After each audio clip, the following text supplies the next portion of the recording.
గౌరవనీయులు deputy mayor Shaik Sajila గారికి, AP industrial development corporation chairman గౌరవనీయులు ప్రభాకర్ గారికి, గౌరవనీయులు చైర్మన్ ఏపీ మిడ్క్యాప్ మాణిక్యరావు గారికి, డైరెక్టర్ స్వచ్ఛాంధ్ర కార్పొరేషన్ శ్రీమతి భూలక్ష్మి గారికి, డైరెక్టర్ గౌడా కార్పొరేషన్ శ్రీమతి లక్ష్మీ శైలజ గారికి, corporator 6th division GMC Samartha గారికి, జనసేన డిస్ట్రిక్ట్ ప్రెసిడెంట్ శ్రీ వెంకటేశ్వరరావు గారికి, BJP district president Shri Cherukuri Tirupatirao గారికి, ఇక్కడికి విచ్చేసిన అదర్ కార్పొరేటర్స్, ప్రజాప్రతినిధులు, HODs, GMC additional commissioner ODS గారికి, డిఆర్ఓ గారికి, ఇక్కడ ఎక్కువ సంఖ్యలో వచ్చేసిన మున్సిపల్ స్టాఫ్స్, ముఖ్యంగా శానిటరీ సిబ్బంది, మీడియా మిత్రులు, మీ అందరికీ కూడా నమస్కారాలు తెలియజేస్తున్నాను.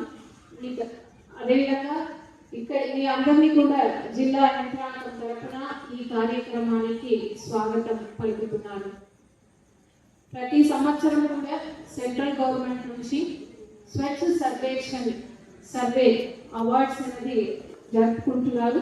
దాంట్లో భాగంగా వివిధ రాష్ట్రం నుంచి ఆ సర్వేలో పార్టిసిపేట్ చేసి అవార్డు తీసుకోవడం జరుగుతుంది. ఇప్పుడు ఈ సంవత్సరం మన ఆంధ్రప్రదేశ్ రాష్ట్రంలో దేశంలో ఎక్కడ లేని విధంగా స్వచ్ఛ ఆంధ్ర అవార్డ్స్ అనేది స్వచ్ఛ సర్వేక్షణ్ సర్వే ఆ లైన్స్ లో మన ఆంధ్రప్రదేశ్ రాష్ట్రంలో మన గౌరవ ముఖ్యమంత్రి గారు ఈ సంవత్సరం మొదలు పెట్టడం జరిగింది.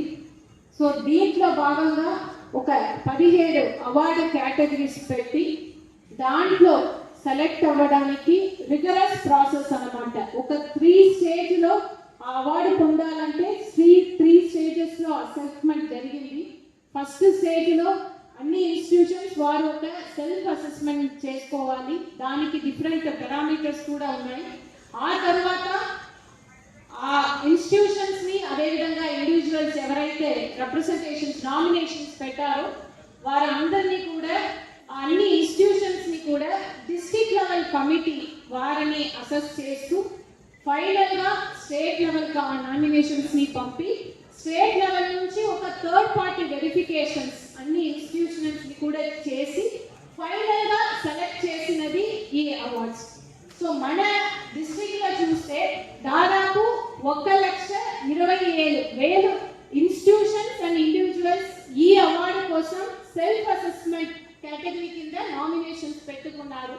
దాని నుంచి డిస్ట్రిక్ట్ లెవెల్ కమిటీ ఒక 1,12,000 ఇన్స్టిట్యూషన్స్ ని అసెస్మెంట్ చేసి ఫైనల్ గా 1,600 నామినేషన్స్ స్టేట్కు పంపి అక్కడ నుంచి థర్డ్ పార్టీ అంటే ప్రైవేట్ పార్టీ కమిటీ వచ్చి వాళ్ళందరూ కూడా ఒక రిగరస్ అసెస్మెంట్ ఉంది, దాని ప్రకారం సెలెక్ట్ చేశారు. అలా సెలెక్ట్ చేసి ఫైనల్ గా చివరిగా మన జిల్లా నుంచి స్టేట్ లెవెల్ అవార్డ్స్ కు 5 ఇన్స్టిట్యూషన్ సెలెక్ట్ అయి ఉన్నారు. చాలా సంతోషంగా ఉంది. వారందరికీ కూడా ఈ సందర్భంగా జిల్లా యంత్రాంగం తరపున, మీ అందరి తరపున శుభాకాంక్షలు తెలియజేస్తున్నాను, అభినందనలు తెలియజేస్తున్నాను. అదేవిధంగా డిస్ట్రిక్ట్ లెవెల్ అవార్డ్స్ ఇక్కడ 48 ఇన్స్టిట్యూషన్స్ ఈ రోజు ఇక్కడ వచ్చి ఉన్నారు. మీరు అందరికీ కూడా ఇది ఒక వెరీ డిఫికల్ట్ అసెస్మెంట్ అన్నమాట. దాంట్లో పార్టిసిపేట్ చేసి మీరు అందరూ కూడా ఈ అవార్డ్స్ ని గెలిచి ఉన్నారు. చాలా సంతోషంగా ఉంది. మీ అందరికీ కూడా జిల్లా యంత్రాంగం తరపున, ఈ స్టేజ్ మీద ఉన్న అందరి తరపున అభినందనలు తెలియజేస్తున్నాము. మీ అందరికీ కూడా తెలుసు, జనవరి 2025 నుంచి ప్రతి శనివారం, ప్రతి నెల 3వ శనివారం స్వచ్ఛాంధ్ర స్వర్ణాంధ్ర అనే కార్యక్రమం మనం జరుపుకుంటున్నాము. ప్రతి నెల కూడా ఒక్కొక్క థీమ్తో, ఒక నెల ప్లాస్టిక్ ఫ్రీ డిస్ట్రిక్ట్, ఒక నెల ఈ వేస్ట్ ని ఎలా మేనేజ్ చేసుకోవాలి, పొల్యూషన్ ఫ్రీ అని ఒక్కొక్క థీమ్లో మనం జరుపుకుంటున్నాము. దాంట్లో ఇది ఏదో ఒక డిపార్ట్మెంట్ సంబంధించినది కాదు. ఒక రూరల్ ఏరియాస్ లో అయితే Panchayati Raj department, urban areas లో అయితే మున్సిపల్ అడ్మినిస్ట్రేషన్ డిపార్ట్మెంట్ సంబంధించింది కాదు. దీంట్లో అన్ని డిపార్ట్మెంట్స్, జిల్లాలో ఉన్న దాదాపు 140 డిపార్ట్మెంట్స్ కూడా దీంట్లో పార్టిసిపేట్ చేస్తారు. అదేవిధంగా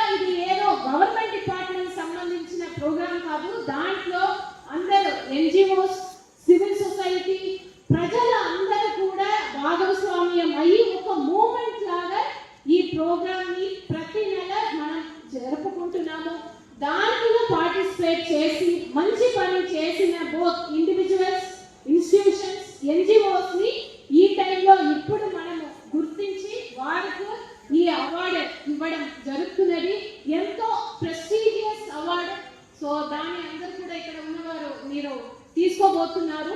దీంట్లో ఇప్పుడే జనసేన పార్టీ డిస్ట్రిక్ట్ ఇన్ఛార్జ్ గారు చెప్పారు, కొంతమంది ఇన్స్టిట్యూషన్స్ వారికి రావాల్సినది రావట్లేదు. మేబీ వారు సరిగా సెల్ఫ్ అసెస్మెంట్ చేసి ఉండకపోవచ్చు. బికాస్ దీంట్లో పార్టిసిపేషన్ చేయడం అనేది ఇంపార్టెంట్. ఎవరైతే సరిగా ఫామ్ ఫిల్ చేసి పార్టిసిపేట్ చేసి ఉన్నారో వారే నెక్స్ట్ లెవెల్ సెలెక్ట్ అవుతారు. సో మేబీ రాబోయే నెక్స్ట్ ఇయర్లో ఇంకా ఇదే ఫస్ట్ టైం కాబట్టి ఇంతమంది పార్టిసిపేట్ చేసి ఉన్నారు. రాబోయే ఇయర్స్లో ఇంకా ఎక్కువ మంది పోటీపడి దీంట్లో పార్టిసిపేట్ చేస్తారు అని నమ్ముతున్నాము. సో అవార్డ్స్ పొందిన అందరికీ కూడా మరొకసారి అభినందనాలు. ఇది ఒక అవార్డు తీసుకోవడం మాత్రమే కాకుండా మన జిల్లాని, మన విలేజెస్ ని, మన మున్సిపాలిటీస్ ని ఎప్పుడు కూడా శుభ్రంగా ఉంచుకోవాలి. ఇది ఒక అలవాటు అవ్వాలి. అప్పుడు ఏదైతే ప్రతి ఒక్కరు కూడా, ప్రతి ఒక్క ప్రజలకు కూడా శుభ్రత అనేది పార్ట్ ఆఫ్ లైఫ్ అవుతుందో అప్పుడే ఏదైతే ఈ మూవ్మెంట్ మనం స్టార్ట్ చేసి ఉన్నామో దాని యొక్క ఉద్దేశాన్ని మనం అచీవ్ చేసిన వాళ్ళం అవుతాము. కాబట్టి ప్రతి ఒక్కరు కూడా ఆ దిశలో మనం ఒక రెసల్యూషన్ సంకల్పం తీసుకోవాలి. తీసుకుంటే మన జిల్లాని క్లీన్ గుంటూరు, గ్రీన్ గుంటూరుగా తీర్చిదిద్దడానికి ప్రతి ఒక్కరు కూడా పని చేయాలి అనే కోరుతూ మరొకసారి ఈ కార్యక్రమాన్ని మంచిగా నిర్వహించినందుకు అందరూ అధికారులు అందరికీ కూడా అభినందనలు తెలియజేస్తూ ఈ కార్యక్రమానికి ముఖ్య అతిథిగా విచ్చేసిన అందరికీ కూడా జిల్లా యంత్రాంగం తరపున స్వాగతం పలుకుతూ సెలవు తీసుకుంటున్నాను. ధన్యవాదాలు. భాగస్వామ్యం వహించిన ప్రతి ఒక్కరికి పేరు పేరున ప్రత్యేకమైనటువంటి నమస్కారాలు తెలియజేస్తున్నా. ఎందుకంటే ఈరోజు 17 విభాగాల్లో 42 అవార్డులు రావడం మన గుంటూరు జిల్లాకు, మరి అప్పుడు పనిచేసినటువంటి కలెక్టర్ గారు కావచ్చు, ఇప్పుడు పనిచేసిన కలెక్టర్ గారు కావచ్చు, మరి ముఖ్యంగా మన కమిటీ మనకు గర్వకారణంగా మనం భావించాలి. దీనికి గట్టిగా మనం అందరూ అభినందనలు తెలియజేయాలి సపోర్టుతో. ఇది 2014 అక్టోబర్ 2వ తేదీ నాడు స్వచ్ఛ భారత్ అనేటువంటి కార్యక్రమాన్ని ప్రధానమంత్రి మోడీ గారు ప్రకటించారు. స్వచ్ఛ భారత్ దేశం మొత్తం ప్రకటిస్తే దాన్ని అందిపుచ్చుకున్న వ్యక్తి మాత్రం మన గౌరవ ముఖ్యమంత్రి చంద్రబాబు నాయుడు గారు. ఆ రోజు నేను పంచాయతీరాజ్ రూరల్ డెవలప్మెంట్ కమిషనర్ గా ఉన్నా. స్వచ్ఛ భారత్ కార్యక్రమాన్ని దేశం మొత్తం ప్రకటిస్తే చంద్రబాబు నాయుడు గారు దాన్ని కన్వర్జెన్సీ మోడ్లో తీసుకెళ్లి గ్రామీణ ఉపాధి హామీతో జోడించి పంచాయతీ నిధుల్ని దాంట్లో అనుసంధానం చేసి దేశంలో ఎక్కడ లేనండి 36 లక్షల ఇంటి టాయిలెట్లు నిర్మించినటువంటి ఘనత చంద్రబాబు నాయుడు గారి. అదేవిధంగా దేశానికి చెత్త నుండి సంపద సృష్టించవచ్చని చెప్పినటువంటి మహానుభావుడు కూడా చంద్రబాబు నాయుడు గారు. మనమంతా చెత్త అంటాం. ఆయన nothing is free, everything is cost, అది ఆయన స్లోగన్. ఏది వ్యర్థం కాదు, ఉపయోగించుకుంటే దానికి అంతా విలువ ఉంటుందని చెప్పి చెత్త నుంచి సంపద సృష్టించారు. వర్మీ కాంపోస్ట్ తయారు చేశారు. వివిధ రకరకాలైనటువంటి పదార్థాలతో పొలాల్ని సారవంతం చేశారు. ఒకవైపు ఆయన చెత్త నుంచి సంపద సృష్టిస్తే మరొక వ్యక్తి వచ్చాడు, ఒక్క ఛాన్స్ అని చెత్తను వేశారు. సో వైవిధ్య భావాలు ఉన్నటువంటి ముఖ్యమంత్రులు మనం చూశాం. కానీ ఈనాడు చంద్రబాబు నాయుడు గారి విజన్ లో ఈ స్వచ్ఛాంధ్ర అవార్డ్స్ వెనకున్నటువంటి అర్థం పరమార్థం మాత్రం నేను చెప్తాను. Just you go for his vision.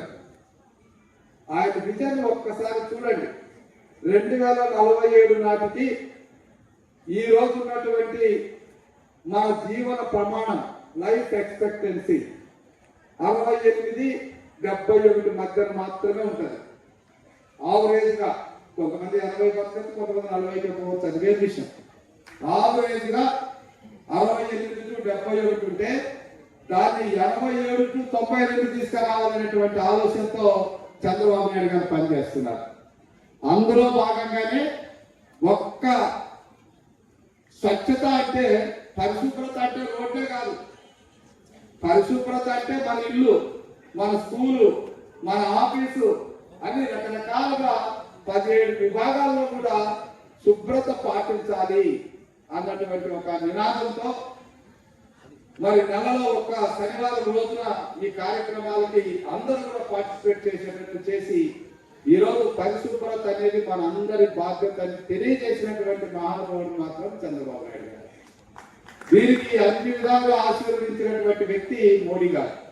నాకు తెలిసి ప్రపంచంలో ఏ ప్రధానమంత్రి ఒక్క కార్యక్రమానికి 1,41,000 కోట్ల రూపాయలు ఖర్చు పెట్టినటువంటి చరిత్ర ఎక్కడ లేదు. అలాంటి ఒక మోడీ గారే ఈ కార్యక్రమం వెనుక ఉన్నారు. అంటే 150 కోట్లకు దగ్గరగా ఉన్నటువంటి భారతదేశ జనాభా ప్రతి గంట కూడా ఒక్క వాల్యూ లెక్క కడితే ఈ ప్రపంచాన్ని కొనగలిగినటువంటి విలువ ఉన్నటువంటి భారతదేశంలో ఏ ఒక్కరు కూడా అనారోగ్యంతో చనిపోకూడదు అన్నటువంటిది ఆయన సిద్ధాంతం. అలాంటి సిద్ధాంతాన్ని మన ముఖ్యమంత్రి గారు విజన్లోకి తీసుకెళ్ళిపోయారు. యోగా తీసుకొచ్చారు, ఆరోగ్య ప్రమాణాల్లో ఫుడ్ హ్యాబిట్స్ మార్చమంటున్నారు, పండించే పంటలో రసాయనాలు వద్దంటున్నారు. ఇవన్నీ కూడా మనకు ఒక జీవన ప్రమాణాలు పెంచేటటువంటి అంశాలుగా మనం అర్థం చేసుకొని ముందుకెళ్తే ఈరోజు ఈ చెత్త అనేది చెత్త కాదు, అది మన ప్రాణాన్ని హరించేటటువంటి ఒక విషం. చెత్త నుంచి గాలిలోకి చేరితే ఆ గాలిని మనం పీలిస్తే మన ఊపిరితిత్తులు దెబ్బతింటాయి. లేదా అది నీళ్ళ మీద పడిపోతే ఆ నీళ్లు తాగితే శరీరంలో 65% నీళ్ళే ఉంటాయి. ఈ శరీరం మనకు 125 సంవత్సరాలు బతకచ్చని చంద్రబాబు నాయుడు గారు చెప్పారు. మనమంతా 100 సంవత్సరాలు అంటున్నాం. 125 సంవత్సరాలు హ్యాపీగా డాక్టర్లు జోలికి వెళ్లకుండా బతకచ్చని ఆయన చెప్పేశాడు. ఆయన పాటిస్తున్నాడు. తప్పకుండా 125 పైన చంద్రబాబు నాయుడు గారిని మనం చూస్తాం. మరి ఆయన అడుగుదారులో నడవాలనుకుంటే కనీసం మనం 100 కన్నా టచ్ కావాలి. అవుదామా? 100 సంవత్సరాలు మనం బతుకుదామా? ఏం మాట్లాడు, బ్రతకాలి. మన కుటుంబం కోసం మనం బ్రతకాలి, మనం నమ్ముకొని వచ్చినటువంటి పిల్లల కోసం మనం బ్రతకాలి అన్నప్పుడు ఖచ్చితంగా శుభ్రతను మనం పాటిస్తాం. శుభ్రత ఒక్కటే మన జీవన ప్రమాణాలు పెంచుతాయి. తాగే నీళ్ళలో శుభ్రత, పీల్చే గాలిలో శుభ్రత, తినే ఆహారంలో శుభ్రత, శుభ్రత శుభ్రత శుభ్రత శుభ్రత ఇదే మన వేదం. సో ఈ ఒక్కటి మనం గమనించి ముందుకెళ్తే మన అందరి ఆరోగ్యాలు బాగుంటాయని మనం చేసుకుంటూ ఈరోజు కలెక్టర్ గారి నేతృత్వంలో అవార్డు పొందుతున్నటువంటి అందరికీ కూడా నా అభినందనలు తెలియజేస్తున్నాను. ఈ కార్యక్రమంలో నేను ఉండాలి, కానీ మరి మోడీ గారు చంద్రబాబు నాయుడు గారు ప్రకటించిన GSTలో ఒక వాల్యూ ఉంది మాకు ఒట్టి చెరుకూరు మండలానికి సంబంధించి.